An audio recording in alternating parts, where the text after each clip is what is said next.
कहानी की शुरुआत होती है न्यूयॉर्क सिटी से, वो शहर जो कभी नहीं सोता। लेकिन इस बार शहर के नीचे कुछ बहुत अंधेरा और खतरनाक चल रहा है जिसे कोई नहीं देख पा रहा है। चार अलग अलग हीरो, चार अलग अलग जिंदगियां, पर एक ही मकसद, बुराई को खत्म करना। ये है Daredevil, Jessica Jones, Luke Cage और आयरन फिस्ट। इन्हें नहीं पता था कि किस्मत इन्हें एक साथ लाने वाली है, एक ऐसे युद्ध के लिए जो पूरे शहर का भविष्य बदल देगा। मैट मॉर्डॉक दिन में एक ईमानदार वकील, रात में डेयरडेविल, वो हीरो जो अंधा है लेकिन उसकी बाकी सारी इंद्रियां इंसानों से कई गुना तेज है। अब मैट ने फैसला किया कि वो अपना डेयरडेविल वाला काम छोड़ देगा। वो अब सिर्फ अदालत में लोगों के लिए न्याय चाहता है, सड़कों पर नहीं। लेकिन शहर में अजीब घटनाएं बढ़ रही है और एक पुराना दुश्मन द हैंड नाम का रहस्यमयी संगठन फिर से उठ खड़ा हुआ है। जेसिका एक प्राइवेट डिटेक्टिव है, थोड़ी रूखी, गुस्सैल, लेकिन अंदर से बहुत टूटी हुई। वो सुपर स्ट्रेंथ रखती है लेकिन अपने दर्द को शराब और अकेलेपन में डुबो देती है। एक दिन उसे एक केस मिलता है, एक इंजीनियर रहस्यमयी तरीके से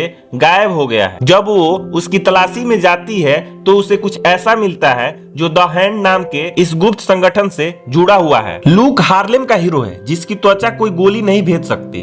वो जेल से बाहर आता है और अपने इलाके के लोगों की मदद करने लगता है, लेकिन उसे पता चलता है कि द हैंड हार्लेम में ड्रग्स और हथियार फैला रहा है जिससे उसका इलाका बर्बाद हो रहा है। लूक इसको रोकने के लिए निकल पड़ता है और इसी रास्ते पर उसकी मुलाकात होती है जेसिका जोन्स से। उनके बीच का रिश्ता पहले से ही थोड़ी जटिल है। डैनी रेंड यानी आयरन फिस्ट, वो लड़का जिसने अपने परिवार को खो दिया था और बाद में रहस्यमयी जगह कून लून में मार्शल आर्ट सीखा। वो अपने ची एनर्जी से अपने मुक्के को लौ की तरह चमका सकता है जो किसी भी दीवार या दुश्मन को तोड़ दे। डैनी को पता चलता है कि द हैंड ही उसके शहर की बर्बादी के पीछे है। वो और उसकी साथी कोलियन विंग उन्हें रोकने निकल पड़ते हैं और अब किस्मत ही इन्हें एक साथ लाती है, एक रहस्यमयी इमारत में जहां सभी एक ही घटना की जांच करते हुए मिलते हैं। पहले तो इन चारों को एक दूसरे पर भरोसा नहीं होता, सबका तरीका अलग, सोच अलग और ईगो भी बहुत बड़ा। लेकिन जब द हैंड की सच्चाई सामने आती है तो सब समझ जाते हैं कि हमें इन्हें मिलकर लड़ना होगा, नहीं तो न्यूयॉर्क खत्म हो जाएगा। अलेक्जेंड्रा सदियों से जिंदा है, उसने द हैंड संगठन को बनाया था।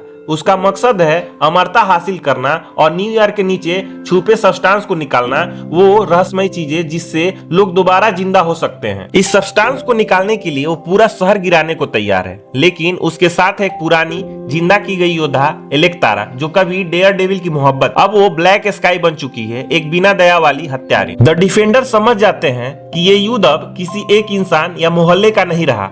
डेयरडेविल अपने पुरानी मोहब्बत इलेक्टारा से फिर आमने सामने होता है। जेसिका अपने डर से लड़ती है, लूक अपने लोगों को बचाने निकलता है और आयरन फिस्ट अपने ताकत पर काबू रखना सीखता है। धीरे धीरे ये चारों समझ जाते हैं कि जीतने का एक ही तरीका है, टीम बनाना। सब मिलकर द हैंड के बेस में पहुंचते हैं, वो बेस जो शहर के नीचे छिपा है। वहां अलेक्जेंड्रा का सच सामने आता है और एक तारा खुद उसे मार देती है ताकि वो द हैंड की नई लीडर बन सके।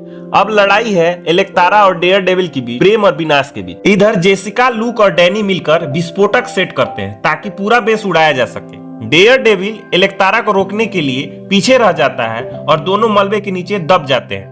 बाकी तीनों हीरो शहर से बाहर निकलते हैं, बेस विस्फोट होता है और न्यूयॉर्क बच जाता है। सभी मान लेते हैं कि डेयरडेविल मर गया। जेसिका फिर अपने ऑफिस लौट आती है, लूक हार्ले में फिर से हीरो बनता है और डैनी अब शहर की रक्षा करता है, डेयरडेविल की जगह लेने की कोशिश करता है। लेकिन आखिर में दिखाया जाता है डेयरडेविल जिंदा है। वो एक मोनेस्ट्री में जागता है और कोई महिला कहती है, मैट तुम अब सुरक्षित हो। और यही खत्म होती है मार्वल्स द डिफेंडर की कहानी। चारों हीरो, चार रास्ते, पर एक ही मकसद, सच्चाई और इंसाफ की रक्षा। दोस्तों, ये थी आज की कहानी। आपको कैसी लगी आप अपनी राय कमेंट में दीजिए और हमारे चैनल को अभी सब्सक्राइब कीजिए, क्योंकि हम इसी तरह की रोचक वीडियो लेकर आते रहते हैं। चलिए मिलते हैं फिर नए वीडियो के साथ, तब तक के लिए जय हिंद, जय भारत, वंदे मातरम।